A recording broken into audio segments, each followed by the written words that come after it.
मनमोहन सिंह जी को मौनी बाबा कहते थे, अब वो खुद मौनी बाबा हो चुके हैं। देश के आम आदमी का सवाल है कि अडानी जी के ऊपर प्रधानमंत्री जी मौन क्यों हैं? चोर जो होता है वो हमेशा जोर से बोलता है, वो अपनी चोरी को छुपाने के लिए जोर जोर से बोल रहे हैं। लेकिन स्थिति में भी अगर प्रधानमंत्री जी सत्ता के पीछे छुपे हुए हैं और बाहर आकर बयान देने से बच रहे हैं, तो कहीं पे वो अडानी जी को छुपाने का काम कर रहे हैं, जिसमें वो नीरव मोदी को छुपाने का काम कर रहे हैं, माल्या को छुपाने का काम कर रहे हैं, ललित मोदी को छुपाने का काम कर रहे हैं। नमस्कार साथियों, आप देख रहे हैं डेज पर, मैं हूं आपके साथ नफीसा। राहुल गांधी की सदस्यता जाने के बाद से ही कांग्रेस पार्टी सड़कों पर है और आज सत्याग्रह कर रही है। कांग्रेस पार्टी के अध्यक्ष मल्लिकार्जुन खड़गे के साथ प्रियंका गांधी भी मंच पर मौजूद हैं और अभी हाल ही में प्रियंका गांधी एक बार फिर हमला कर गई हैं। बीजेपी सरकार पर खुले तौर पर सीधा निशाना प्रधानमंत्री नरेंद्र मोदी पर साधा है। इस बार कायर बता दिया प्रधानमंत्री मोदी को, कहा कि डरते हैं मोदी जी, सत्ता के पीछे छिप रहे हैं मोदी, चाहे मुझ पर केस लगा दो, चाहे जेल में डाल दो, लेकिन सच बोलने से नहीं डरने वाली। अल्फाज प्रियंका गांधी के थे। उसके बाद से लोग जो कार्यकर्ता है उसमें कितना जोश है और उस बयान को लेकर क्या सोचे समझेंगे, लेकिन ये बड़ा बयान प्रियंका गांधी की ओर से इस वक्त दिया गया है जिसको लेकर सियासत गरमाने वाली है। तो बातचीत करते हैं। क्या नाम है सर आपका? आनंद मिश्रा।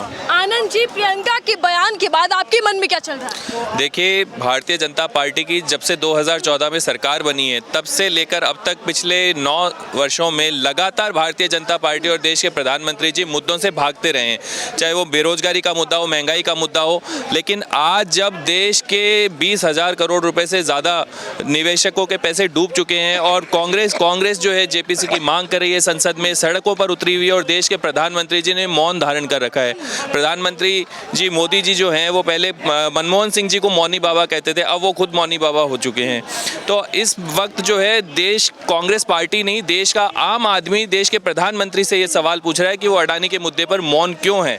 जब वो मंदिर के मुद्दे पर बोल सकते हैं तो अडानी के मुद्दे पर क्यों नहीं बोल रहे हैं? लेकिन प्रियंका गांधी ने सीधा हमला किया है, प्रधानमंत्री मोदी पर कायर बताया, उसको लेकर आप क्या कहेंगे? देखिए, निश्चित रूप से प्रियंका जी का जो बयान है उसका हम सब कांग्रेस के कार्यकर्ता सब लोग समर्थन करते हैं कि आज जब देश सड़क पर उतरकर प्रधानमंत्री मोदी जी से ये सवाल पूछ रहा है कि वो अडानी के मुद्दे पर सफाई दें, अडानी से उनके क्या संबंध हैं, एक छोटा व्यापारी कैसे इतना बड़ा व्यापारी बन गया, विश्व के टॉप 10 लोगों में वो आ रहे हैं, तो इसमें कहीं ना कहीं देश की पूरी सरकार इन्वॉल्व है, कौन कौन से मंत्री इन्वॉल्व हैं, इनकी उच्च स्तरीय जांच होनी चाहिए। और प्रधानमंत्री जी जो खुद को बहुत ईमानदार बताने की कोशिश करते हैं, जो वो नहीं है, अगर वो ईमानदार हैं तो देश की संसद में बोलें, प्रेस कॉन्फ्रेंस के माध्यम से देश के लोगों को बताएं कि उनका क्या इस विषय पर क्या रुख है।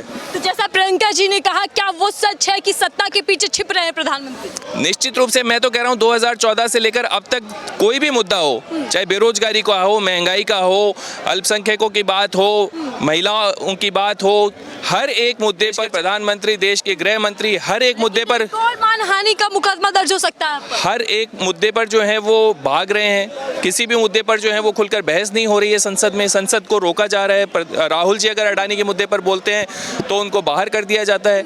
ये देश में जो है वो लोकतंत्र की हत्या हो रही है। आप ये देखिए कि महात्मा गांधी के समय भी अंग्रेजों ने जो है उनकी आवाज़ को दबाने की बहुत कोशिश की और वही काम अब नरेंद्र मोदी जी कर रहे हैं। ये कांग्रेस पार्टी का सवाल नहीं है, ये देश के आम आदमी का सवाल है कि अडानी जी के ऊपर प्रधानमंत्री जी मौन क्यों हैं। प्रियंका जी कह रही है कि आज से बहुत कुछ बदलने वाला है, तो क्या तस्वीर देख पा रहे हैं, राजनीति कैसी करवट लेगी? आप तस्वीर देखिए, आप अपने कैमरे में कैद करिए कि देखिए किस प्रकार से कांग्रेस के कार्यकर्ताओं के साथ साथ यहाँ पर बहुत सारे आम लोग भी जुटे हैं, जो जिनका पैसा जो है अडानी के शेयर्स में निवेश था और वो डूब चुका है। तो आप देखिए कि किस तरह से आम आदमी भी सड़कों पर उतरा है और वो जानना चाहता है कि प्रधानमंत्री जी के अडानी जी के साथ क्या संबंध है। लेकिन बीजेपी हमलावर अभी भी यहाँ पर रविशंकर प्रसाद एक के बाद एक आरोप पर लगा रहे हैं, कह रहे हैं कि अपमानित करना आपका आदत बन चुकी है। प्रधानमंत्री नरेंद्र मोदी जी जब विपक्ष में थे 2014 से पहले उन्होंने क्या क्या नहीं कहा। उन्होंने हमारी सांसद को सुरफंका तक कहा, रेणुका चौधरी जी को। लेकिन ये इस प्रकार की घटनाओं पर भारतीय जनता पार्टी हमेशा अग्रेसिव रहती है, क्योंकि चोर जो होता है वो हमेशा जोर से बोलता है, वो अपनी चोरी को छुपाने के लिए जोर जोर से बोल रहे हैं, लेकिन 2024 में इस देश की जनता, इस देश का किसान, इस देश का नौजवान ये तय करेगा कि किसकी सांसदी रहेगी और किसकी सांसदी जाएगी। लेकिन राहुल गांधी के लिए क्या मुश्किलें बढ़ गई हैं?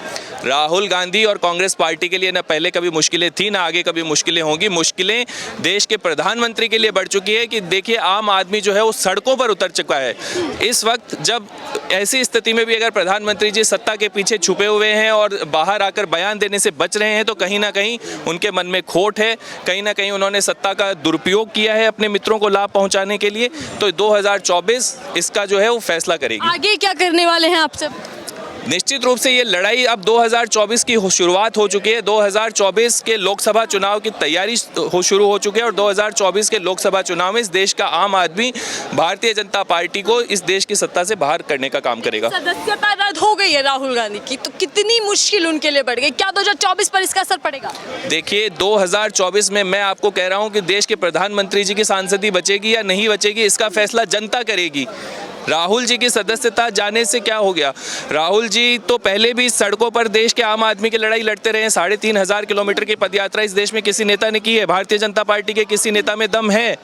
वो बंगले के बाहर निकलने की हिम्मत नहीं कर पा रहे हैं। राहुल जी तो सड़क पर रहे हैं। आम आदमी की आवाज़ को ताकत देने का काम अगर किसी ने इस देश में किया है तो कांग्रेस पार्टी ने किया है, हमारे नेता आदरणीय राहुल गांधी जी ने किया है।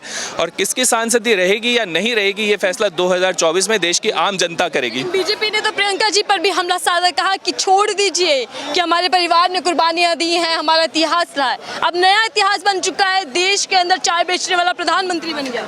यही तो मैं कहना चाह रहा हूं कि देश के प्रधानमंत्री जी ने नया इतिहास बना दिया है, घोटालों का इतिहास, जिसपे वो अडानी जी को छुपाने का काम कर रहे हैं, जिसमें वो नीरव मोदी को छुपाने का काम कर रहे हैं, माल्या को छुपाने का काम कर रहे हैं, ललित मोदी को छुपाने का काम कर रहे हैं। ये इतिहास कौन बना रहा है? महंगाई का इतिहास देख लीजिए। आज़ादी के बाद से लेकर अब तक देश के इतिहास में सबसे चरम सीमा पर महंगाई है, बेरोजगारी चरम सीमा पर है, महिलाएं असुरक्षित हैं, देश में असुरक्षा का माहौल पैदा हो चुका है। इससे बड़ा इतिहास भारतीय जनता पार्टी और क्या बना सकती है?